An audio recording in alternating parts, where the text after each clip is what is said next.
సనాతన ధర్మమునందు విశ్వాసము లేనటువంటి వాళ్ళు దక్షిణ దేశంలో దండయాత్ర చేయడానికి వెళ్ళిపోతూ తిరుమల కొండ దగ్గరికి వచ్చి అడిగారు, పైన ఏముంది వీళ్ళందరూ ఎడుతున్నారని. వరాహక్షేత్రం ఉందన్నారు. వరాహక్షేత్రం అంటే ఏమిటన్నారు. వరాహం అంటే పంది, అక్కడ అడవి పంది తిరుగుతూ ఉంటుంది, పూజ చేస్తారన్నారు. చిచి చిచి చిచి పందికి పూజ, దూరంగా పదండని వెళ్ళిపోయారు. వరాహక్షేత్రం అని పేరుండబట్టే ఆ క్షేత్రం దక్కింది యథార్థానికి. ఇంతకన్నా ఇంకా లోతుగా వివరాలు నేను చెప్పక్కర్లేదు, మీరు చరిత్ర పరిశీలిస్తే అవగతం అవుతుంది. కాబట్టి అక్కడ మొట్టమొదట వెళ్ళిన వాడు వరాహస్వామి. ఆ వరాహస్వామిని వెంకటేశ్వర స్వామి కలుసుకున్నారు. ఒక రకమైన మూలిక కోసం వెతుకుతూ కలుసుకున్నారు. కలుసుకున్నప్పుడు సూకరములు అంటే పంది రూపంలో ఉన్న సేవకులే ముందు వెడుతున్నారు. చెట్టు తొర్రలోకి వెళ్ళినటువంటి వెంకటేశ్వరుణ్ణి పిలిచారు బయటికి. ఇద్దరూ కలుసుకున్నారు. కలుసుకున్నప్పుడు దేవతలందరూ ఆకాశంలో నిలబడి పుష్పవృష్టి కురిపించారు. ఆయన ఎందుకు వచ్చాడో, కలియుగంలో ఏం చెయ్యాలనుకుంటున్నాడో అర్థమైంది ఆదివరాహస్వామికి. వెంకటేశ్వర స్వామి అన్నారు, ఇప్పుడు నా దగ్గర లక్ష్మి లేదు కాబట్టి నాకు కొద్దిగా ఇక్కడ ఉండడానికి స్థలం ఇప్పించండి అని అడిగారు. అంటే కలియుగం లక్షణం, ముందెవడొచ్చి జెండా పాతాడో వాడిదే భూమి. ఆదివరాహస్వామి వెళ్ళారు కాబట్టి ఆయనదే భూమి. ఆయన కొనుక్కుని ఎక్కడ రాయించుకున్నారు, ఎక్కడా లేదు పురాణంలో. కలియుగ ధర్మాన్ని ఈశ్వరుడు కూడా చూపిస్తాడు. కాబట్టి ఇప్పుడు వెంకటేశ్వర స్వామి వాడు అడిగితే ఆయన అన్నారు, ఇది కలియుగం, స్థలం మౌల్యేన గృహ్యతాం, డబ్బిచ్చి తీసుకోండి, కొంత భూమి ఇస్తానన్నారు. ఆయన అన్నారు, లక్ష్మి లేదు, ఎక్కడి నుంచి ఇమ్మంటారు, ఇంకో మాట చెప్పండి అన్నారు. ప్రథమం దర్శనం చాస్యాత్ నైవేద్యం క్షీరసేచనం ఇతమేవ వరం బ్రహ్మం దదామి కరుణానిధే. మీకు వరం ఇస్తాను. వెంకటాచల క్షేత్రానికి వచ్చిన వాడు మొట్టమొదట ఆదివరాహస్వామి దర్శనం చేయకపోతే వెంకటేశ్వర దర్శనం చేసినట్టుగా లెక్కలోకి తీసుకోం. 2, ప్రథమ నైవేద్యం ఆదివరాహస్వామికి పెట్టి వెంకటేశ్వర స్వామికి పెడతారు. ఉత్సవాలు వెంకటేశ్వరుడివి, ప్రథమ నైవేద్యం అంతా ఆదివరాహమూర్తిది అని ఇద్దరూ ఒప్పందం చేసుకున్న తరువాత ఆదివరాహస్వామి బకుళమాతని పిలిచారు. నేను నీకు శ్యామాక ధాన్యం, దుంపలు, తేనె పంపుతుంటాను, ఈమె నీ దగ్గర ఉంటుంది, ఈమె నీ దగ్గర ఉండి నీకు తల్లిలా కాపాడుతూ ఉంటుంది అని బకుళమాతని వెంకటేశ్వరుడికి అప్పచెప్పారు. బకుళమాత వెంకటేశ్వర స్వామి వారితో కలిసి ఒక పుట్ట లోపల ఉంటుండేది. అసలు బకుళమాత వెంకటేశ్వరుడితో మాట్లాడిన మాటలు మీరు జాగ్రత్తగా భవిష్యోత్తర పురాణంలో గమనిస్తే ఆవిడ హృదయం ఏమిటో అర్థమవుతుంది. ఒకానొకప్పుడు వెంకటేశ్వర స్వామి వారు పద్మావతీదేవిని పరిణయం చేసుకోవడానికి ఒక గుర్రం మీద వెడితే పద్మావతీదేవి చెలికెత్తెలు రాళ్లు పెట్టి కొట్టిన కారణం చేత ఆ గుర్రం పడిపోతే వెంకటేశ్వర స్వామి వారి ఒంటికి దెబ్బలు తగిలి రక్తం ఓడుతూ తిరిగి వచ్చారు. పుట్టకి వచ్చి ఓ తెల్లటి దుప్పటి పైనుంచి తల వరకు ముసుగు పెట్టుకుని పడుకున్నారు.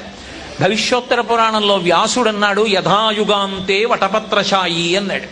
యుగాంతమునందు వటపత్రశాయి రావి ఆకు మీద ఎలా పడుకుంటాడో చిన్నపిల్లాళ్ళ అలా పడుకున్నాడు. ఆయన పడుకుని ఏడుస్తున్నాడు వెక్కి వెక్కి. బకుళమాత దగ్గరికి వెళ్ళి ఆ దుప్పటి ఇలా తీసి చూసింది. కన్నుల వెంట ధారల కింద నీళ్లు కారిపోతూ వెక్కిళ్ళు వస్తున్నాయి. నేను అబద్ధం చెప్పాను అనుకుంటే మీరు పురాణం చూడండి. ఆయన వెక్కి వెక్కి ఏడిచాడు. అంటే లోకంలో తన అవతార ప్రయోజనం నెరవేరడం కోసమని, పద్మావతి పరిణయం అయితే తప్ప ఆయన ఇచ్చిన వరం నెరవేరదు. అప్పుడు బకుళమాత ఆయనని చూసి ఒక మాట అంది ఆయనతోటి. ఆవిడంది, మనోగతం వదాదేశం గౌరవం మహిమాకృతా గౌరవం బలరామస్య దేవకీ వసుదేవయో దుఃఖం భవతి తాం దృష్ట్వా యభుక్తం భూతభావన విశ్వార్తి సంహర్త పుణ్యమూర్తే నమోస్తుతే అంది. ఆయన నాకు తల్లి అని అన్నాడు, కానీ బకుళమాత రూపంలో వచ్చిన తరువాత ఆవిడ బకుళమాత మాత్రం ఈయన నా కొడుకు అని చెప్పడానికి ఇష్టపడలేదు. అది చమత్కారం. వెంకటేశ్వరుడికి బకుళమాతకి ఉన్న అనుబంధంలో మీరు చాలా జాగ్రత్తగా పురాణాన్ని పరిశీలిస్తే వీడు నా కొడుకు అని ఆవిడ చెప్పడాన్ని ఇష్టపడలేదు. ఆయన పరమాత్మ అని చెప్పింది. ఆయన నాకు తల్లి అన్నాడు. ఎందుకని? ఒక అవతారంలో వరం ఇచ్చాడు కాబట్టి ఈ అవతారంలో దాన్ని పూర్తి చెయ్యాలి కాబట్టి తన ధర్మం తాను నెరవేర్చాడు. ఇప్పుడు ఆవిడ ఎంత పెద్ద మాట అందంటే, నువ్వు ఎందుకు ఏడుస్తున్నావు వెంకటేశ్వర, నువ్వు ఏడవడానికి కారణం ఏమిటో చెప్పు. మనోగతం వదాదేశం, అసలు నీ మనసులో ఏముంది ఆదేశించు. నీకెవరి వల్ల కష్టం వచ్చింది? ఎవరైనా కన్నెపిల్లని చూసి ఇష్టపడ్డావా? నాకు చెప్పు, నేను ఎడతాను, రాయబారిగా దూతగా పెడతాను అని. వదాదేశం గౌరవం మయమాకృతాః, చెప్పనంటావా నా మీద ఒట్టు? నా మీద ఒట్టే కాదు, గౌరవం బలరామస్య, ఆవిడ ఎప్పుడు చెప్పినా వెంకటేశ్వరుడు నా కొడుకని చెప్పలా, దేవకీ వసుదేవుల కొడుకని చెప్పింది. అందుకే మీ అన్న బలరాముడి మీద ఒట్టు, దేవకీ వసుదేవయోహో, దేవకీ వసుదేవుల మీద ఒట్టు. అంతేకాదు, నువ్వు ఎవరు? నువ్వు మహానుభావుడివి. దుఃఖం భవతి తాం దృష్ట్వా, ఏడవలసిన అవసరం నీకేమిటి? నువ్వు ఏడుస్తూ కనబడితే నాకు ఏడుపు వస్తోంది, కాబట్టి నువ్వు ఏడవద్దు అని ఆవిడ మాట అంది. యముక్తం భూత భావన, కొద్దిగా ఏమైనా తినవయ్యా తండ్రి, కాస్త తిను అని. సర్వలోకార్తి సంహర్త, అన్ని లోకముల యొక్క ఆర్తిని హరించగలిగిన వాడా, పుణ్యమూర్తే నమోస్తుతే, ఓ పుణ్యమూర్తి నీకు నమస్కరించుచున్నాను అంది. తల్లి భావనతో ఉంటే ఆ మాట అంటుందా? నేను నీకు నమస్కరించుచున్నానని కౌసల్య అందా ఎక్కడైనా? అనదు. బకుళమాత అంది. ఎందుకంది అంటే ఆవిడ దృష్టిలో వెంకటేశ్వరుడు కొడుకు కాడు, పరబ్రహ్మం. వెంకటేశ్వరుడి దృష్టిలో తల్లి. ఎందుకని? తనిచ్చిన మాట పూర్తయిపోవాలి కాబట్టి. నిజంగా తల్లి ఉంటుందా పరమేశ్వరుడికి? కానీ తల్లిగా గౌరవించాలి. కృష్ణావతారంలో మాట ఇచ్చాడు కాబట్టి మాట పూర్తి చేయడానికి ఈ మాట చెప్పాడు ఆయన. ఈ మాట చెప్పింది ఆవిడ. పోను అక్కడతో అయిపోయిందా? ఆయనే చెప్పాడు, అమ్మా గుర్రం ఎక్కి వెళ్ళమ్మా, నీకు కపిల తీర్థంలో కపిలేశ్వర లింగం కనపడుతుంది. శివానుగ్రహం లేకుండా ఏదీ సాధించలేమమ్మా, పరమశివలింగానికి అభిషేకం చెయ్యి, అభిషేకం చేసి నమస్కరించు. కళ్యాణం కురుమే దేవా, శివశంకరతే నమః, మా అబ్బాయికి పెళ్లి చేయించమని నమస్కారం చెయ్యమ్మా, నేను నమస్కారం చెప్పానని చెప్పమ్మా అన్నాడు. ఆవిడ వెళ్ళింది, కపిలలింగానికి నమస్కారం చేసి అగస్త్యాశ్రమానికి వెళ్ళింది. అసలు భవిష్యోత్తర పురాణంలో పెద్ద కీలకం అక్కడ చెప్పారు. వెంకటేశ్వరావతారానికి బకుళమాతకి ఉండే అనుబంధం గురించి అక్కడ చెప్పారు. ఆమె అగస్త్యాశ్రమంలో ఆ ధరణీదేవి యొక్క సేవకులు కొంతమంది, పద్మావతీదేవి చెలికెత్తెలు, ఆమె బాధపడుతోంది మళ్ళీ వెంకటేశ్వరుడు కనపడలేదని శివలింగానికి అభిషేకం చేయించడానికి వచ్చారు బృహస్పతి యొక్క వాక్కు మేరకి. అక్కడ కలుసుకుంది బకుళమాత. కలుసుకుని వాళ్ళని అడిగింది, మీ యొక్క చెలికెత్తే అయిన పద్మావతీదేవికి ఎవరు కనపడ్డారు, ఎందుకు జ్వరం వచ్చింది అని అడిగింది. ఎందుకు చేయిస్తున్నారు అభిషేకం అని. అప్పుడు పద్మావతీదేవి చెలికెత్తెలు వెంకటేశ్వర స్వామి వారి గురించి చెప్తూ ఆయన గొప్పతనం ఏమిటో, ఆయన ఎటువంటి వాడో చెప్పారు. చెప్పినప్పుడు బకుళమాత వాళ్ళతో మాట్లాడుతూ ఒక మాట చెప్పింది. నేను ప్రభాం న జానేద్య, నేను ఆ భగవానుడైనటువంటి శ్రీ మహావిష్ణువు యొక్క వైభవాన్ని తెలుసుకోలేకపోయాను.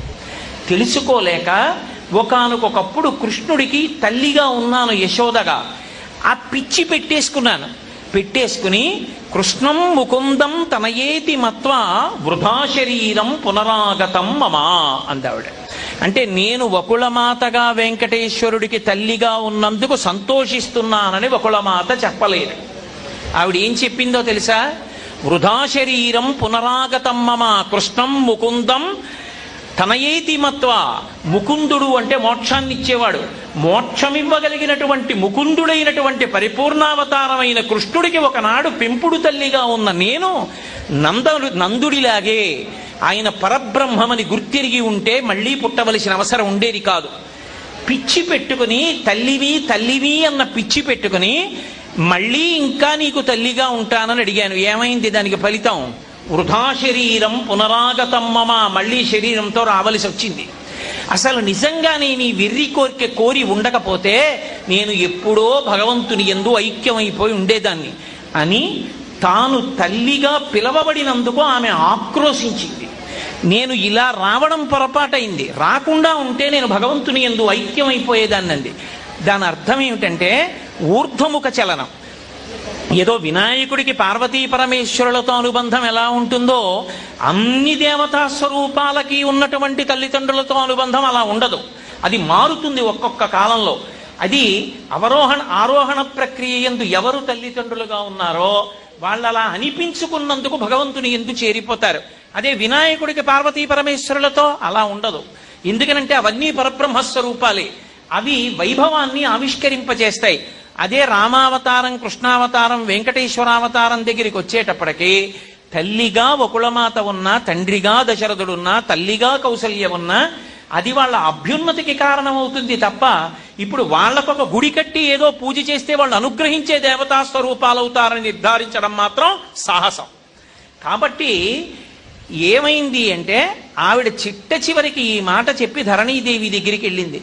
ధరణీదేవి అడిగింది, ఎవరమ్మా వెంకటేశ్వరుడు, అసలు ఎక్కడుంటాడో, ఆ పిల్లాడికి తల్లి ఎవరు తండ్రి ఎవరు నాకు చెప్పవలసింది అని అడిగింది. అడిగితే నేనే ఆయన తల్లిని అని చెప్పాలి. వెంకటేశ్వరుడైతే ఈమె మా అమ్మ అని చెప్పాడు. ఎందుకని? తన వాక్కు, తానిచ్చిన మాట, తన ధర్మం తాను నిలబెట్టుకుంటాడు. లేకపోతే అమ్మని ఎలా చూడాలన్నది మనకు అర్థం కాదు. మనం అమ్మని ఎలా చూడాలో నేర్పడానికి ఆయన మనకు అలా నేర్పుతాడు తప్ప. వకుళమాత మాత్రం ఏం చెప్పిందంటే నేను తల్లిని వెంకటేశ్వరుడికన్నా ఆవిడ చెప్పుకోలేదు. ఆవిడేం చెప్పుకుందంటే ధరణీదేవితో మాట్లాడుతున్నప్పుడు ఆవిడ దేవకీ జననీతస్య జనకః సూరనందనః, ఆయన యొక్క తల్లి దేవకీదేవి, ఆయన యొక్క తండ్రి శూరుని యొక్క కుమారుడైన వసుదేవుడు అంది. ఎక్కడైనా మళ్ళీ తల్లిదండ్రుల్ని చెప్పడంలో పొరపాటుగా అర్థం చేసుకుంటారేమో అని వసుదేవుడి తండ్రి పేరు కూడా చెప్పింది. చెప్పి జనకః శూరనందనః నిశాకర కులంతస్య, ఆయన పుట్టింది చంద్రవంశంలో పుట్టాడు. నామ్నా కృష్ణమితి స్మృతః, ఆయన పేరు కృష్ణుడు. ఇప్పుడు పాపములను పోగొట్టడానికి వచ్చాడు కాబట్టి వెంకటేశ్వరుడు అంటున్నారు. ఇప్పటికీ ఆయన పేరు కృష్ణుడే. ఆయన తల్లిదండ్రులు దేవకీ వసుదేవులే, అన్నగారు బలరాముడే, ఆయన యొక్క పేరు కృష్ణుడే అంటూ ఆవిడ వశిష్ఠ గోత్రచోత్పన్నో నక్షత్రం శ్రవణం తథా, వశిష్ఠ గోత్రంలో పుట్టాడు, ఆయన నక్షత్రం శ్రవణం నక్షత్రం అని చెప్పింది తప్ప ఎక్కడా నేను వెంకటేశ్వరుడి తల్లినని వకుళమాత చెప్పలేదు. పురాణాన్ని జాగ్రత్తగా పరిశీలనం చేసినప్పుడు అనుబంధాలని చెప్పేటప్పుడు తీసుకోవలసినటువంటి జాగ్రత్త ఎంత పరాకుగా ఉంటుందో మనకి విషదం అవుతుంది. అంటే వకుళమాత ఇంకానే తల్లిని తల్లిని తల్లిని అని పట్టు కూర్చుంటే మళ్ళీ ఏదో వరవడికి ఏదో భ్రాంతితో మళ్ళీ లోపల మనసులో కారణం ఉండిపోతే మళ్ళీ పుట్టవలసి ఉంటుంది. సనత్కుమారాచార్యుల వారంతటి వారు సుబ్రహ్మణ్యుడిగా రావాల్సి వచ్చింది. దేవసేనని జయించాలని కోరిక ఉండిపోతే త్రిపుర రహస్యంలో చెప్పారు ఎందుకు వచ్చాడో ఆయన. మహాజ్ఞాని అయినటువంటి వాడు మళ్ళీ రావలసి వచ్చింది. కాబట్టి వకుళమాత కూడా యశోదాదేవిగా ఉండి కృష్ణం ముకుందం అని ఉంటే నందుళ్ళే అయిపోను. కృష్ణం ముకుందం తనయేతి మత్వా వృధా శరీరం పునరాగతం మమ అంది. కృష్ణుడు ముకుందుడని గుర్తెరగలేకపోయాను, మళ్ళీ తల్లిగా ఉండాలనుకుని వృధా శరీరంతో మళ్ళీ వచ్చానది. ఈవిడ వైపు నుంచి ఇప్పుడు తెలుసుకుంది పరబ్రహ్మం అని, అందుకని ఆయన ఎందు ఐక్యం అవుతుంది. వెంకటేశ్వరుడి వైపు నుంచి ఆయన ఎప్పుడూ ధర్మాన్ని లోకానికి చూపించాలి. ఈశ్వరుడే లోకానికి ధర్మాన్ని చూపించకపోతే చూపించేవాడెవరు? రాముడు అవతారంగా వచ్చిన విష్ణు అయినా తండ్రి విషయంలో తండ్రి ధర్మాన్ని పాటించాలి, తల్లి విషయంలో తల్లి ధర్మాన్ని పాటించాలి, భార్య విషయంలో భార్య ధర్మాన్ని పాటించాలి, తమ్ముడి విషయంలో తమ్ముడి ధర్మాన్ని పాటించాలి. లేకపోతే రాముడు తల్లినే గౌరవించలేదు, మనం ఎందుకు గౌరవించాలంటాం? వెంకటేశ్వరుడు తల్లిగా నీకు మళ్ళీ అవకాశం ఇస్తున్నానన్నందుకు తల్లిగా ఎంత గొప్ప గౌరవం ఇచ్చాడంటే, లోకంలో అమ్మ అన్న మాటకి పట్టాభిషేకం ఏమిటి అంటే ఒక్కటే. కొడుకు ఎంత గొప్పవాడు కానివ్వండి, అమ్మని మా అమ్మ మా దగ్గరే ఉంటోందండి అన్న కొడుకెవరో వాడు తుచ్చుడు, వాడు సంస్కారం లేనివాడు. అమ్మ మీ దగ్గర ఉండడం ఏమిటి? ఎంత పెద్దదైపోయినా మా అమ్మ నా దగ్గరే ఉంటోందండి ఇప్పుడు అనకూడదు. మా అమ్మ చేతి అన్నం తింటున్నానండి అన్నది. అమ్మ ఎంత పెద్దదైపోనివ్వండి, ఆవిడ వండి పెట్టిందా లేదా అన్న దానితో కూడా సంబంధం ఉండదు. అమ్మని మించిన దైవం లేదు. అమ్మ అనారోగ్యంతో మంచంలో పడుకునున్నా కొడుకు అన్నం తిన్న సమయాన్ని లెక్కలో పెట్టుకుని చెప్తుంది. వాడు కడుపు నిండా అన్నం తినలేదని దగ్గరికి పిలిచి చేయి పట్టుకుని, ఏ నాన్న అంత గబగబా తిన్నావు, బావులేవా ఆధరవులు, కడుపు నిండలేదా అని వాడికి కొంచెం ఏదైనా 2 పళ్ళు పెట్టండి, వాడు ఇవాళ కడుపు నిండా తినలేదే అంటుంది. ఏం నాన్న మనసు బావులేదా అంటుంది. అమ్మ అంటే అన్నం పెడుతుంది. వెంకటేశ్వరుడు లోకానికి అంతటికీ కూడా అమ్మని ఎలా గౌరవించాలో అనుకున్నాడు కాబట్టే వకుళమాతను ఎక్కడుంచాడు. వకుళమాతని మళ్ళీ వెళ్ళి ఎక్కడో ఉండమని చెప్పలేదు వెంకటేశ్వరుడు ఏ ఆనందనిలయ విమానంలో ఉన్నాడో అక్కడే వకుళమాత కూడా ఉండి వంటశాలలోకి చూస్తూ ఉంటుంది. ఆవిడ కన్నాలుంటాయి, అందులోంచి చూస్తూ ఉంటుంది. చూస్తూ వెంకటేశ్వరుడికి వంట అమ్మ చేసి పెడుతోంది. అమ్మ చూసి, అమ్మ వంట వాళ్లతో చేయించి పెట్టడం అంటే అమ్మ చేసి పెట్టడమే. వాడు సరిగా పోపు పెట్టకపోతే అమ్మే లేచెళ్ళి పోపు పెడుతుంది. ఒరే అన్ని మిరపకాయలు ఎకరా మా అబ్బాయికి కారం అంటుంది. కాబట్టి అమ్మ చేతి అన్నం వెంకటేశ్వరుడు తింటున్నాడు అంటే ఇప్పుడు వెంకటేశ్వరుడు మనని ఏం నేర్చుకోమని చెప్పాడు? ఒరే, మీరు నా దగ్గరికి వచ్చి ముడుపులు ఇచ్చేసి నా దగ్గరికి వచ్చేసి పొర్లు దండాలు పెట్టేస్తే నేను పొంగిపోను. అమ్మని తీసుకెళ్లి వృద్ధాశ్రమంలో చేర్చడం అనేటటువంటి ప్రక్రియ ఈ దేశంలో ఆగిపోతే, వృద్ధాశ్రమాలు మూతపడిపోతే, ఎవరి తల్లిని తండ్రిని వాళ్ళు చూసుకుంటే, నువ్వు ఎక్కడ ఉన్నవాడవు అక్కడే ఉండి గోవిందా అన్నా నేను నిన్ను అనుగ్రహిస్తాను. మీ అమ్మని వృద్ధాశ్రమంలో చేర్చి నా దగ్గరికి వస్తే నిన్ను అనుగ్రహించాను. నేను మా అమ్మ చేతి అన్నం తింటున్నాను, నేనెక్కడున్నానో మా అమ్మ అక్కడే ఉంది, మా అమ్మతోనే కలిసి ఉన్నాను. అందుకే మీరు చూడండి, భవిష్యోత్తర పురాణం జాగ్రత్తగా చదవండి. ప్రతి కీలక ఘట్టంలో వెంకటేశ్వరుడు తల్లిని కలుపుకున్నాడు. కలుపుకుంటూ ఒక మాట చెప్పాడు, త్వమ్మే మాతా పితాదేవి భ్రాత మతులయేవచ అన్నాడు. అమ్మా, నువ్వు నాకు అమ్మవే కాదమ్మా, ఈ అవతారంలో నాకు అన్నైనా తమ్ముడైనా మేనమామైనా తల్లి అయినా తండ్రి అయినా నువ్వే, ఇంకొకళ్ళు లేరమ్మా అన్నాడు. ఎందుకని? ఆవిడకొక్కరికే వరం ఇచ్చాడు కాబట్టి ఆవిడకొక్కటికే ఆ స్థానం ఇచ్చాడు. నందుడు అడగలేదు, ఆయన ఇవ్వలేదు. కాబట్టి భగవంతుని యొక్క అనుబంధాలని అర్థం చేసుకోవడం అనేటటువంటిది జాగ్రత్తగా అర్థం చేసుకోవాలి. నేను మీకు నిన్నటి నుంచి విఘ్నేశ్వరుడికి తల్లిదండ్రులతోటి మేనమామతోటి ఉన్న అనుబంధాలు చెప్తున్నాను. అవి పరస్పర పోషకాలు. ఒకళ్ళ వలన ఒకళ్ళు తరించడం అనేటటువంటి మాట ఉండదు. పరమశివుడికి కుమారుడిగా వినాయకుడు వచ్చినా, వినాయకుడు నా కుమారుడని పరమశివుడన్నా, శివుడు శివుడుగా మోక్షప్రదాత, పార్వతి పార్వతిగా మోక్షప్రదాత, వినాయకుడు వినాయకుడుగా మోక్షప్రదాత. రాముడికి తండ్రిగా దశరథుడు వచ్చినా దశరథుడు మోక్షప్రదాత కాడు, దశరథుడు అనుగ్రహప్రదాత కాడు. దశరథుడికి ప్రతిష్ట లేదు, దశరథుడికి దేవాలయాలు కట్టలేదు ఈ దేశంలో. కాబట్టి అనుబంధాలు అర్థం చేసుకునేటప్పుడు కొన్నింటిలోంచి ధర్మం మాత్రమే తీసుకోవాలి. కొన్నింటిలోంచి అన్నీ పరబ్రహ్మస్వరూపాలే అయినప్పుడు అన్నిటికీ వేరు వేరు దేవాలయాలు ఉండి అనుగ్రహిస్తాయి. శివుడికి దేవాలయం ఉంటుంది, అమ్మవారికి దేవాలయం ఉంటుంది, విష్ణువుకి దేవాలయం ఉంటుంది, వినాయకుడికి దేవాలయం ఉంటుంది. శివుడి గుళ్ళో వినాయకుడు ఉండొచ్చు, వినాయకుడి గుళ్ళో శివుడు ఉండొచ్చు, అమ్మవారి గుళ్ళో వినాయకుడు ఉండొచ్చు. శ్రీకాళహస్తి క్షేత్రానికి వినాయకుడితో కలిసి అమ్మవారు వాహనం మీద వచ్చింది అని ఇప్పటికీ చెప్తారు పెద్దలు. కాబట్టి ఎవరితో ఎవరు కలిసి ఉన్నారు, ఎవరికెవరు అనుగ్రహించారు, ఎవరికెవరు సాయపడ్డారన్న దాని వల్ల ఒకరికన్నా ఒకరు తక్కువవడం అన్నది ఉండదు. దాని వలన లోకానికి ఒక పాఠం నేర్పడం అవుతూ ఉంటుంది. ఎవరికి వారే ఆ స్థాయిలో ఆ మూర్తి మోక్షప్రదాతగా పరబ్రహ్మస్వరూపంగా నిలబడతాడు. అంత మాత్రం చేత మీరు ఇప్పుడు నేను చెప్పినటువంటి ఉపన్యాసాన్ని మీరు అన్వయం చేసి, భగవంతుడు అప్పుడప్పుడు తల్లిదండ్రులుగా స్వీకరించిన వాళ్ళందరూ కూడా మోక్షప్రదాతలుగా స్వీకరించడాన్ని ఆర్షవాంగ్మయం అంగీకరించదు. అలా అయితే వినాయకుడి తండ్రి అయిన శివుడికి ఎన్ని దేవాలయాలు ఉన్నాయో, రాముడికి తండ్రి అయిన దశరథుడికి అన్ని దేవాలయాలు ఉండాలి. దశరథుడి భార్య అయిన కౌసల్య సుమిత్ర కైకేయులకి కూడా అన్ని దేవాలయాలు ఉండాలి. ఉన్నాయా? ఉండవు. ఎందుకుండవంటే ఒక్కటే కారణం, అప్పుడు ధర్మాన్ని అన్వయం చేస్తాం. రాముడు తండ్రి పట్ల ఎలా ప్రవర్తించాడు, తల్లుల పట్ల ఎలా ప్రవర్తించాడు. రాముడి లాంటి కొడుకున్నందుకు దశరథుడు ఏమయ్యాడు? నువ్వు నీ తండ్రికి కొడుకు అయినందుకు నీ తండ్రి ఉన్నత స్థానాలు పొందేటట్టు పుత్రధర్మాన్ని అలా నెరవేర్చు. అది తెలుసుకోవడం వరకే తప్ప యశోద నేను తల్లిగా ఉండిపోవాలని కోరుకున్నట్టు పురాణంలోనే లేదు. అసలు నాకు తల్లిగా ఉండాలన్న కోరికే మళ్ళీ శరీరం తెచ్చింది. అది లేకపోతే నేను ఐక్యమైపోయి ఉండేదాన్నని బాధపడింది అనడానికి మాత్రం సాక్ష్యాలు ఉన్నాయి పురాణంలో.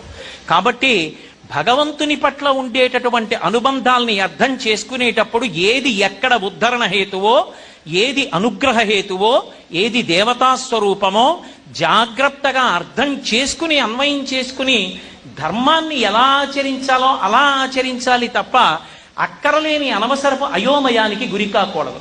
కాబట్టి భగవానుడైనటువంటి వినాయకుడికి శ్రీకాంతో మాతులో యస్య జననీ సర్వమంగళ జనకః శంకరో దేవః తం వందే కుంజరాననం. ఓ కుంజరాననం అంటే కుంజరహ, ఒక్క ఏనుగుకే అనేకమైనటువంటి పేర్లు ఉన్నాయి. కుంజరము అన్న పేరు ఎందుకు వచ్చింది అంటే దానికి కణతల కింద చిన్న చిన్న సొట్టలు ఉంటాయి ఏనుగుకి ఉండి, అందులోంచి మదజలం కారుతుంది. కారినప్పుడు తుమ్మెదలు వాళ్తాయి. తుమ్మెదలు కూడా చమత్కారంగా వాళ్తాయి. ఆడ తుమ్మెదల్ని ముందెళ్ళమంటాయి. ప్రేమతో మదజలాన్ని తాగిస్తాయి. వచ్చి వాళ్తే అది తన చెవులతో తరుముకుంటుంది. ఆ తరిమినప్పుడు సీతాకోక చిలుకలు మళ్ళీ తుమ్మెదలు లేచిపోతూ ఉంటాయి. అది వినాయకుడి యొక్క విజయం అని చెప్పి దాని మీద అబ్బో ఎన్ని శ్లోకాలు వచ్చాయో లోకంలో. అలా అందమైనటువంటి మదధారలు కారుతూ ఉంటాడు ఆయన. ఆ తమ్వందే కుజరాననం, ఏనుగు ముఖమున్నవాడా అని కీర్తించారు. ఏనుగు ముఖం ఉంటే ఏమిటి గొప్పతనం? ఏనుగుకి ఒక లక్షణం ఉంటుంది. పెద్ద పని చెయ్యగలిగినా ఆయనే, చాలా చిన్న పని చెయ్యాలన్నా ఏనుగే. రెండిటి విషయంలోనూ కూడా కౌశలం ఏనుగుది. ఏనుగు ఒక్కదానికి ఉన్న లక్షణం ఏమిటంటే అది దాని తొండంతో దేవదారు దుంగని ఎత్తి అవతల బారేస్తుంది. కింద పడి ఉన్నటువంటి సూదిని తన చిన్న చిన్న కన్నులతో చూస్తూ తొండంతో పట్టి పైకెత్తి దానికి గుచ్చుకోకుండా మీకు గుచ్చుకోకుండా మీ చేతిలో పెడుతుంది. సూక్ష్మ బుద్ధి, చిన్న పని నుండి పెద్ద పని వరకు చేస్తుంది ఏనుగు. ఏనుగు ఎలా చిన్న పనికి పెద్ద పనికి అవసరమో అలా విఘ్నేశ్వరుడు ఈ పనికి అక్కర్లేదని నువ్వు నిర్ధారించడానికి అవకాశం లేదు. ఏ పనికైనా ఆయన అవసరం. అది కుంజరాననం అన్న మాటకు అర్థం. అంతటి బుద్ధి వైభవం ఉన్నవాడు, లోకంలో ఏ పనినైనా నిర్వహించడానికి సత్తా కలిగినటువంటి వాడు. అసలు విచిత్రం ఏంటంటే మంచి ముత్యాలు దొరికేటటువంటి అద్భుతమైనటువంటి స్థానాలలో ఒకటిగా చెప్పబడేది ఏది అంటే ఏనుగు యొక్క కుంభస్థలం. ఏనుగు కుంభస్థలంలో దొరికినటువంటి ముత్యాలు ఏవి ఉంటాయో వాటితోటే మహామహులైనటువంటి వారు ఆభరణాలు చేయిస్తూ ఉంటారు. పరమేశ్వరుడు పార్వతీదేవి మెడలో ముత్యాలహారం వేశాడు. ఎక్కడదా ముత్యాలహారం అంటే గజాసురుణ్ణి సంహారం చేసినప్పుడు ఆయన కుంభస్థలంలో ఉన్న ముత్యాలు చల్లబడితే ముత్యాలు తీసి పేటగుచ్చి పార్వతీదేవి మెడలో వేశాడు. అందరి భర్తల్లా మామూలు ముత్యాలు తెచ్చి నీ మెడలో ఎందుకు వేస్తాను, గజాసుర సంహారం చేశానని. మదించినటువంటి ఏనుగుల కుంభస్థనముల యందు ముత్యాలు ఉంటాయి అని. ఆ ముత్యం ఎక్కడున్నా దానికి ఒక లక్షణం ఉంటుంది. ముక్తాచూర్ణేన సంయుక్తం తాంబూలం ప్రతిగృహ్యతాం అని. మీరు ప్రత్యేకించి అమ్మవారి పూజలో అమ్మవారికి చేసేటటువంటి ఉపచారముల వలన ఏ ఉపచారం వల్ల ఏ ఫలితం వస్తుంది అంటే చెప్పడం కొంతవరకు సాధ్యం. అమ్మవారికి చేసే ఉపచారాలలో ఒకే ఒక్క ఉపచారం చెయ్యడం వల్ల ఎంత ఫలితం వస్తుంది అంటే చెప్పడం దుస్సాధ్యమైన ఉపచారం ఒక్కటే. ఏది అంటే అమ్మవారికి సమర్పించేటటువంటి తాంబూలం. ఆ తాంబూలం బాగా పండాలి అంటే అందులో వెయ్యవలసినది ఏది అంటే ముత్యాన్ని కాల్చి దాని నుగ్గు తాంబూలంలో వెయ్యాలి. కానీ జాతి ముత్యాన్ని మీరు కాల్చినటువంటి నుసి సూదితో ఇలా ముట్టించి తాంబూలంలో ఇలా పెట్టాలి తప్ప 2 వేళ్లతో ఇలా పైకెత్తినంత కానీ పొరపాటున వేసి తాంబూలం ఇస్తే నోరంతా పుళ్ళు పడిపోతుంది. అంత వేడి. నీటిలోంచి వచ్చేటటువంటి ముత్యం, చాలామంది నీటిలో ఏదో పుడుతుంది ముత్యం అనుకుంటారు. కాదు, నీటిలో ఉన్న ఒక జంతువు నుండి వస్తూ ఉంటుంది ముత్యం. కాబట్టి ఆ ముత్యాన్ని ఒక్క పిసరు తాంబూలంలో వెయ్యాలి. అందుకే ముక్తాచూర్ణేన సంయుక్తం తాంబూలం ప్రతిగృహ్యతాం అని. అటువంటి తాంబూలం అమ్మవారికి ఎవరు సమర్పణం చేశారో దాని వలన ఎంత ఫలితం వస్తుంది అంటే చెప్పడం కష్టం. అమ్మవారు లోకంలో ఎప్పుడైనా ఎవరినైనా మహావిద్వాంసులుగా మార్చాలనుకుంటే తన తాంబూల చర్మణ ప్రసాదంలోంచి ఓ ముద్ద తీసి ఆ భక్తుని యొక్క నోట్లో పెడుతుంది. ఎవరు అమ్మవారి తాంబూలపు పిడచ తిన్నాడో వాడు మహాకవి అయిపోతాడు. మూకశంకరులు అలాగే అయ్యారు. జంబుకేశ్వర క్షేత్రంలో వరదన్ అనేటటువంటి కవి అలాగే అయ్యాడు. అమ్మవారు బీజాక్షరాలు రాస్తేనే ఉజ్జయిన్లో కాళిదాసు గారు అంతటి గొప్పవాడు అయ్యాడు. అమ్మవారి యొక్క అనుగ్రహంతో అంత శక్తి పొందుతారు. దుర్వాసో మహర్షి ఆర్యాదిశతి రచించారంటే అమ్మవారి కామాక్షి అనుగ్రహంతో రచించారు. కాబట్టి అమ్మవారికి చేసేటటువంటి తాంబూల సేవలో అత్యంత ప్రధానమైనటువంటి చూర్ణముగా చెప్పబడేటటువంటి ముత్యం వచ్చేది ఏనుగు యొక్క కుంభస్థలంలోంచే వస్తుంది. అసలు లోకంలో ఒక విచిత్రం ఉంది. ఎన్నో జంతువులు ఉన్నాయి. ఇన్ని జంతువులున్నా ఏ జంతువు కూడా భగవంతుడికి తాను పూజ పొంది పూజ చెయ్యదు. ఒక్క ఏనుగు మాత్రమే అలా పూజ చేస్తుంది. ఇప్పటికీ మీరు శృంగేరి పీఠానికి కాంచీపురంలో ఉన్నటువంటి కామకోటి మఠానికి వెడితే కనపడుతుంది. ఉదయం వేళలో శృంగేరి మఠంలో చేస్తారు, సాయంకాలం వేళలో కామకోటి మఠంలో చేస్తారు. కామకోటి మఠంలో ఏనుగుకి పూజ చేసి ఏనుగు పూజ పుచ్చుకుంటుంది. గజ పూజ అంటారు. గోవుకి చేసే పూజ పశు పూజ కాదు, గోపూజ.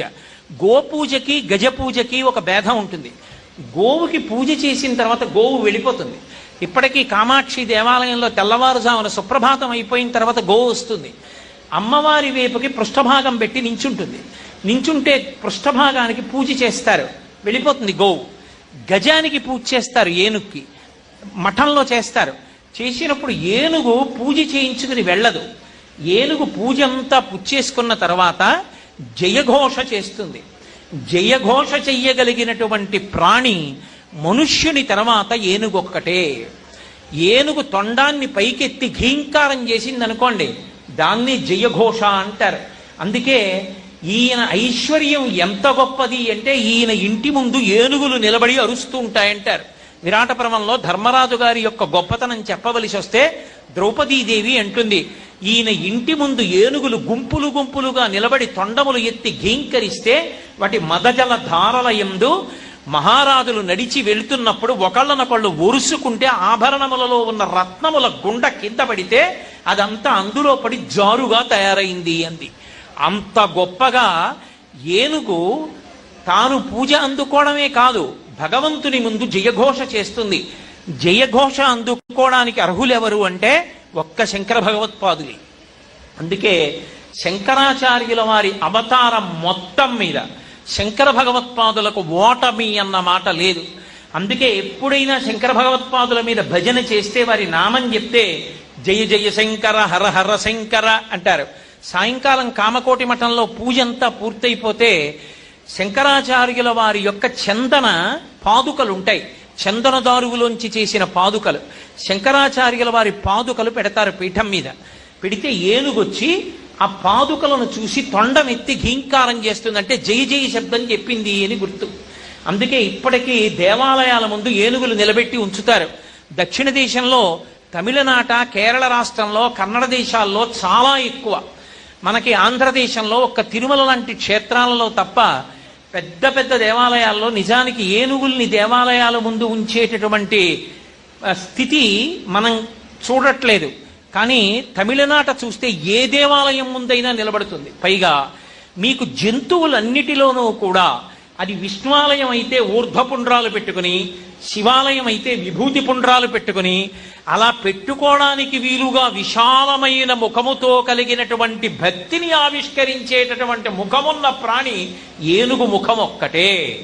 మీరు ఎక్కడైనా చూడండి, వైష్ణవ క్షేత్రాల్లో ఎంత పెద్ద పెద్ద ఊర్ధ్వపుండ్రాలు పెట్టుకుంటాయో, శైవ క్షేత్రాలకెడితే ఎంత పెద్ద పెద్ద విభూతి పుండ్రాలు పెట్టుకుంటాయో, పెట్టుకుని చక్కగా నిలబడి జయఘోష చేస్తాయి.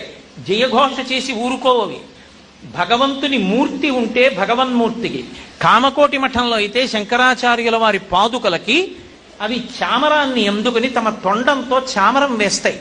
అంటే పూజ అందుకుని పూజ చేసేటటువంటి ప్రాణి ఏనుగొక్కటే. గోమాతకి పూజ చేసినా గోమాత తిరిగి పూజ చెయ్యదు.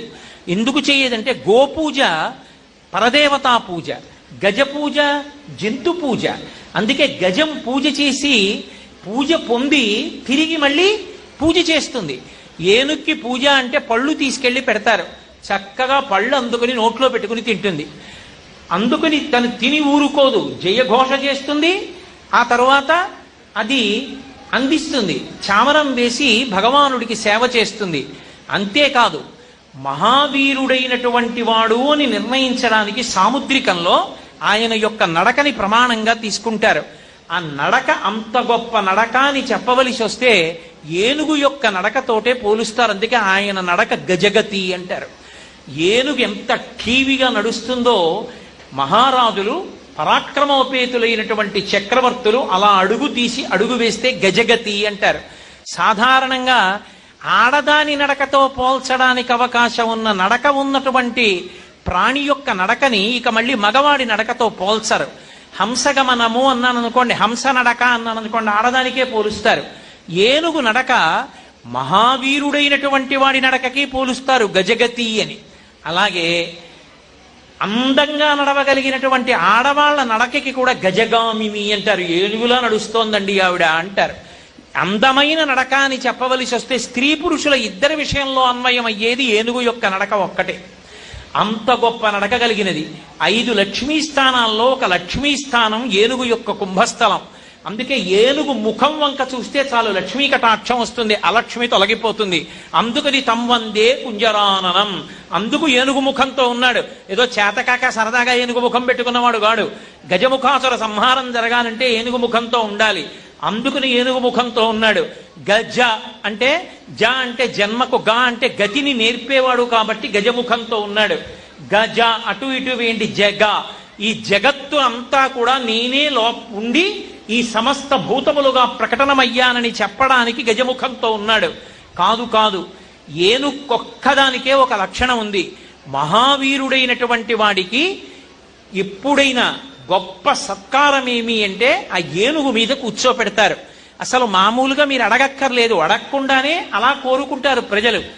శ్రీరామాయణంలో అయోధ్యకాండలో దశరథ మహారాజు గారు అడిగాడు, చైత్ర శ్రీమాన్ ఇయం మాసః పుణ్యః పుష్పితకాననః యవ్వరాజ్యాయ రామస్య సర్వం మే ఉపకల్ప్యతాం అన్నాడు. నేను చైత్రమాసం ఇది శుభప్రదమైంది, అరణ్యాలన్నీ పుష్పించి ఉంటాయి, రాముడికి యవ్వరాజ్య పట్టాభిషేకం చేద్దాం అనుకుంటున్నాను, ఏమిటి మీ అభిప్రాయం అని అడిగాడు ప్రజల్ని. వాళ్ళు కేవలం పట్టాభిషేకం చెయ్యమని ఊరుకోలేదు. వాళ్ళన్నారు, మాకు ఎటువంటి రాముణ్ణి చూడాలనుందో తెలుసా, ఇచ్చామోహి మహాబాహుం రఘువీరం మహాబలం, మహాబలవంతుడైనటువంటి రఘువీరుడైనటువంటి రాముణ్ణి మేము ఎలా చూడాలనుకుంటున్నామంటే గజేన మహతాయాంతం రామంఛత్రవృతాననం, ఆ ఏనుగు యొక్క కుంభస్థలం మీద కూర్చుని వస్తున్న రాముణ్ణి మాకు చూడాలనుంది. అంటే ఏనుగు యొక్క కుంభస్థలం మీద కూర్చుని వస్తున్న రాముడంటే యవ్వరాజ్య పట్టాభిషేకం పొంది యువరాజుగా వస్తున్న రాముడిగా, చక్రవర్తిగా వస్తున్న రాముడిగా, మాకు పరిపాలకుడైన రాముడిగా మాకు చూడాలనుంది. రాముడి చేత పరిపాలింపబడిన రాజ్యం రామరాజ్యం. రామరాజ్యం అంటే రాముడు ఏదో కొత్త సిద్ధాంతాలు పెట్టాడని కాదు దాని అర్థం. రాముడు శాస్త్రాన్ని దృష్టిలో పెట్టుకుని శాస్త్రం ఎలా చెప్పిందో అలా పరిపాలించాడు. అటువంటి రాముణ్ణి ఎలా చూడాలని ప్రజలు కోరుకుంటారంటే ఏనుగు మీద కూర్చుని రాముడు వస్తుండగా చూడాలని ప్రజలు కోరుకున్నారు. అందుకే మా చిన్నతనంలో కూడా పాట పాడుతుండేవారు. చిన్నపిల్లల్ని కూర్చోపెట్టి పాట నేర్పుతుండేవారు. ఏనుగు ఏనుగు నల్లానా, ఏనుగు దంతం తెల్లానా, ఏనుగు మీద రాముడు ఎంతో చక్కని దేవుడు అంటే మేమందరం ఆ పాట పాడి తప్పట్లు కొట్టి మురిసిపోయేవాళ్ళం. అంటే ఏమిటి, ఆ ఏనుగు మీద వస్తున్నటువంటి రాముణ్ణి మానసిక దర్శనం చేయించి, ఒరే ఆ రామనామం రామకథ రాముడు నీకు ఆదర్శమై నీ జీవితం ధార్మికంగా ఉండాలని, ఏనుగు మీద వస్తున్న రాముడు నీకు ప్రభువు కావాలి, నువ్వు ఆయన చేత పరిపాలింపబడేవాడివి కావాలని మేం కోరుకోవాలని చిన్నపిల్లల చేత అలా పాడించేవారు. ఏనుగుకి అన్ని విశిష్టమైనటువంటి లక్షణాలు. అంతేకాదు, ఏనుగుకు ఒక్కదానికే ఒక గొప్పతనం ఉంది. లోకంలో మీరు ఏ ప్రాణినైనా తీసుకోండి, దాని వెంట్రుక అసలు హీయమైనది. ఎవరైనా పెద్దలు భోజనం చేస్తున్నప్పుడు అందులో వెంట్రుక వస్తే ఉత్తరాపోసనం బట్టి లేచిపోవాలి. పూజ చేస్తుండగా వెంట్రుక కనపడితే దాన్ని ముట్టుకుని తీస్తే మళ్ళీ స్నానం చేసి వస్తే కానీ పూజ చేయకూడదు. వెంట్రుక పరమ దూష్యం. వెంట్రుకంత దూష్యమైన పదార్థం ఇంకొకటి లేదు. వెంట్రుక తర్వాత మళ్ళీ అంత దూష్యమైన పదార్థం గోరు. కానీ లోకంలో రెండే రెండు జంతువులు ఉన్నాయి. ఒకటి వెంట్రుక గొప్పది, ఒకటి గోరు గొప్పది. వెంట్రుక గొప్పదైన ప్రాణి ఏనుగు, గోరు గొప్పదైన ప్రాణి పెద్ద పులి. అందుకే మీరు ఇప్పటికీ గురువాయూరులో ఉన్న బాలకృష్ణుడిని చూస్తే పులిగోరు మెళ్ళో వేసుకుని పిల్ల జమీందారు అని ఉంటాడు. తాతగారు మనవడు పుట్టి వంశాభివృద్ధి అయింది, నాకు మనవడు పుట్టాడంటే తాతగారు పరమ సంతోషంతో చేయించే కానుక ఏమిటంటే పులిగోరున్న బంగారు గొలుసు చేయిస్తాడు. ఎందుకంటే పులిగోరు మెళ్ళో ఉంటే అది రక్షణ. ఆ దుష్టమైనటువంటి గ్రహముల యొక్క చూపుని విరుస్తుంది. మళ్ళీ అటువంటి శక్తి కలిగినది ఏది అంటే ఏనుగు. ఏనుగు యొక్క వెంట్రుక తీసి ఉంగరంలో చుట్టుకుని ఆ ఉంగరాన్ని చేతికి పెట్టుకుంటారు.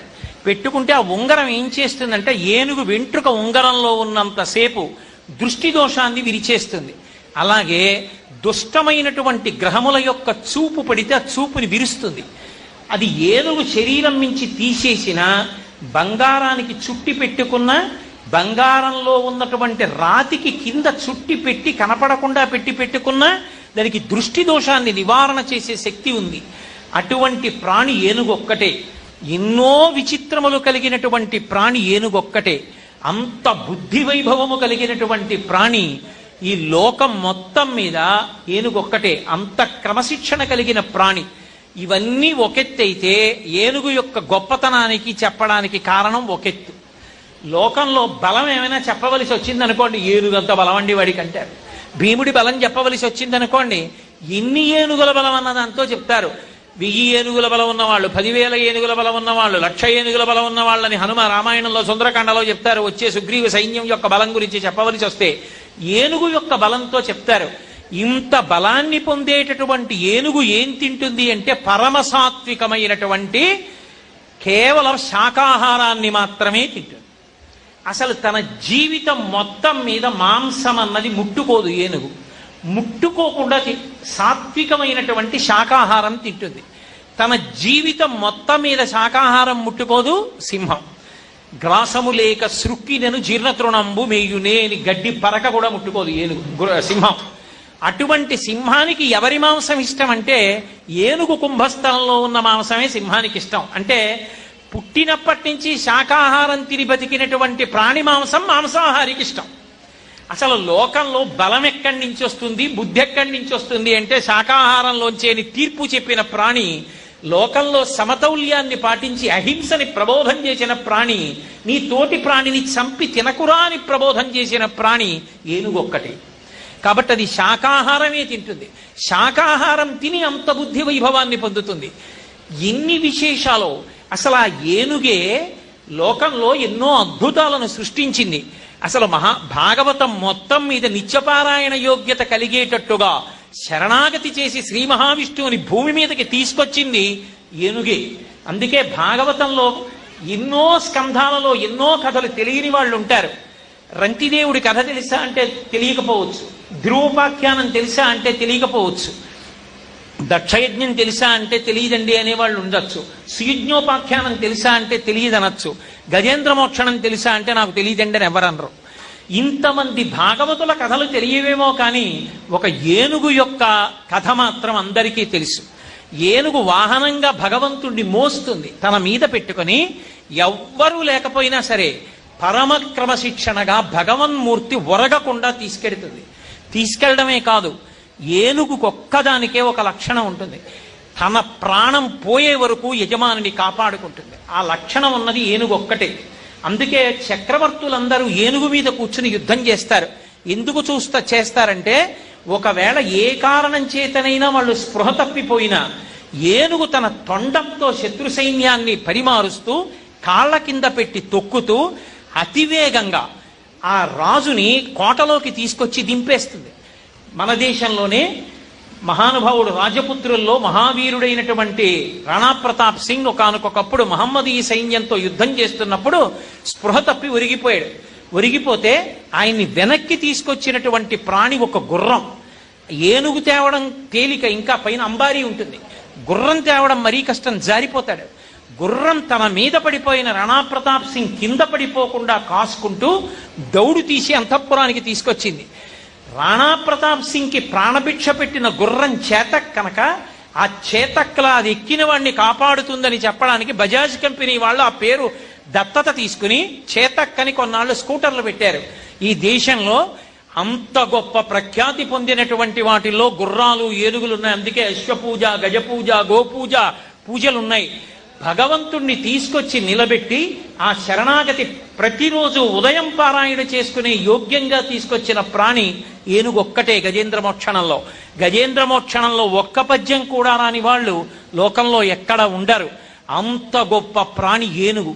అసలు ఏనుగు దాని వైభవము అని ఒక ఉపన్యాసం చెప్పమంటే కొన్ని నెలలు చెప్పవలసి ఉంటుంది.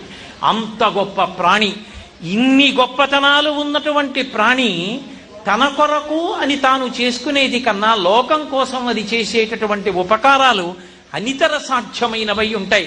శరీరానికి బలమన్నా ఏనుగే, బుద్ధిశక్తి అన్నా ఏనుగే, క్రమశిక్షణ అన్నా ఏనుగే. క్రమశిక్షణ అంటే ఇంకా ఎటువంటి క్రమశిక్షణ అంటే ఏనుగుది. మీరు అరుణాచలం లాంటి క్షేత్రాలకి వెంకటాచలానికి వెళ్ళి చూడండి, ఏనుగు కదలకుండా ఉండలేదు. దాని తొండం ఊపుతూ ఉంటుంది, కాళ్ళు కదుపుతూ ఉంటుంది అటు ఇటు, ఆ పొట్ట ఊపుతూ ఉంటుంది. మామటివాడు సన్నగా ఉంటాడు. ఆ తీసుకొచ్చి అంకుశాన్ని దాన్ని ముందరి కాళ్ళ ముందు పెడతాడు. పెట్టి తాను కూర్చుంటాడు పక్కన. కూర్చుంటే దానికి ఎంత క్రమశిక్షణ అంటే అది కాలిలా పైకెత్తుతుంది, వెనక్కిలా ఆడిస్తుంది తప్ప ముందుకి మాత్రం వెయ్యదంటే అంకుశం పెట్టాడంటే దాటద్దని గుర్తు, వెళ్ళదిహ. వెనక్కి ఊపుతుంది. మీరు ఎప్పుడైనా చూడండి, వెంకటాచలం, అరుణాచలం లాంటి క్షేత్రాల్లో తిరుత్తని వెనక్కి ఊపుతుంది తప్ప ఇక ముందుకు వెయ్యదు. ఒక్కసారి కట్టడం అలవాటు చేస్తే ఏ ప్రాణికైనా మళ్ళీ దాన్ని కట్టాలంటే మీరు మళ్ళీ పరిగెత్తికెళ్ళి దాన్ని పట్టుకు తీసుకొస్తుండాలి, అప్పుడప్పుడు పారిపోతాయి కట్టిప్పగానే. ఒక్క ఏనుగు మాత్రం కట్టు విప్పేసినా సరే తన శాలలోకి తాను వెళ్ళిపోతే ఆ ఏనుగు ఇనప గొలుసుని మావటి ఎత్తి కాలుకి కట్టడం కష్టమని, బరువుగా ఉంటుందని తన కాలు తాను ముందుకు చాపి ఇనప గొలుసునెత్తి మావటి చేతికిచ్చి కట్టేయమంటుంది.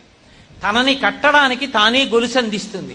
భగవంతుడు మన చేత కట్టబడడానికి మనకి భక్తి పాశాలు అందించినట్టు ఏనుగు తనని కట్టే గొలుసు తానే అందించేసి అంకుశాన్ని దాటకుండా నిలబడుతుంది.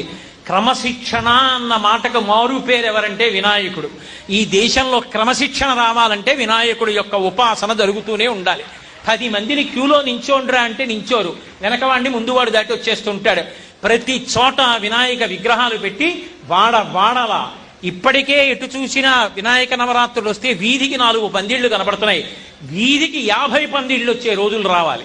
వచ్చి వినాయక నవరాత్రి ఉత్సవాలు ఎంత బాగా జరిగితే, విఘ్నేశ్వరుణ్ణి ఎంత ఆరాధనా భావంతో మనం కొలిస్తే, పిల్లల దగ్గర నుంచి వృద్ధుల వరకు వినాయకుడికి నమస్కారం చెయ్యకుండా ఏ పని చెయ్యకుండా అలవాటు చేసుకున్ననాడు తమ్మందే కుంజరాననం. ఒక్క నమస్కారం చేస్తే చాలు, ఆయనకి ఇది ఇవ్వాలని లేదు. నమస్కారం అంటే ఇలా అంటే చాలు. ఈశ్వర, 5 జ్ఞానేంద్రియాల్ని 5 కర్మేంద్రియాల్ని 11వదైన బుద్ధి స్థానాన్ని 11ంటిని మీ పాదముల దగ్గర సమర్పిస్తున్నాను అని ఒక్కసారి భంగిమ పెడితే చాలు, నేనున్నాను అని ఆదుకుంటాడు. అంతటి మహామూర్తి. అందుకే నీటిలో కొట్టుకుపోయే ప్రాణుల్ని కూడా ఏనుగే రక్షిస్తూ ఉంటుంది. ఏనుగు యొక్క క్రమశిక్షణ మీరు ఎప్పుడైనా చూశారో లేదో, ఎప్పుడైనా మావటి వాళ్ళని అడిగి చూడండి, చెప్తారు. ఏనుగు వెనక నుంచి వస్తోంది అనుకోండి, మీరు చూసుకోకుండా నిలబడ్డారనుకోండి, ఏనుగుకో లక్షణం ఉంటుంది. క్రమశిక్షణకి మారు పేరై అది కాలు పెట్టి తొక్కదు. దానికి తెలుసు తన కాలుతో తొక్కితే ఇంకా అవతలవాడి కాలు పనికిరాదని. తొండంతో తోస్తే ముందుకు పడిపోతాడని తెలుసు. అది చక్కగా చుట్ట పెట్టి ఎత్తి పక్కన దింపి వెళ్ళిపోతుంది. మీరు ఎన్నో చోట్ల చూడండి. ఏనుగుకి క్రమశిక్షణే కాదు, ఏనుగు చిలిపితనం కూడా అంత అందంగా ఉంటుంది. అసలు చిలిపితనం అంటే పిల్లల చిలిపితనం అంతా మీకు ఏనుగులోనే కనపడుతుంది. శృంగేరిలో నేను ఒకసారి చూశాను. ఆడవాళ్ళు పువ్వులు పెట్టుకుని వెళ్ళిపోతుంటే చటుక్కున చమత్కారంగా ఇలా వెళ్ళిపోనిచ్చి అక్కడ దాకా వెళ్ళాక ఇటు తిరిగి ఇలా పువ్వులు తీసేస్తుంది, కొప్పులోంచి తీసి తన కుంభస్థలం మీద వేసుకుంటుంది.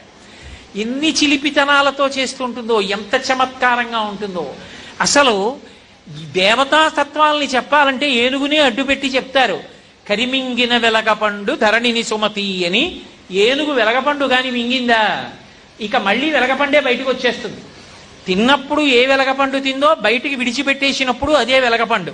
కానీ వదిలిపెట్టిన వెలగపండు విప్పి చూస్తే లోపలే ఉండదు, పైన డొప్పలాగే ఉంటుంది, గుజ్జు తినేస్తుంది. లక్ష్మి భగవంతుడు ఐశ్వర్యాన్ని ఇచ్చినా అలాగే ఇస్తాడు, తీసేసినా అలాగే తీసేస్తాడని చెప్పాలంటే ఉపమానం ఏనుగు తిన్న వెలగపండు ఒకటే.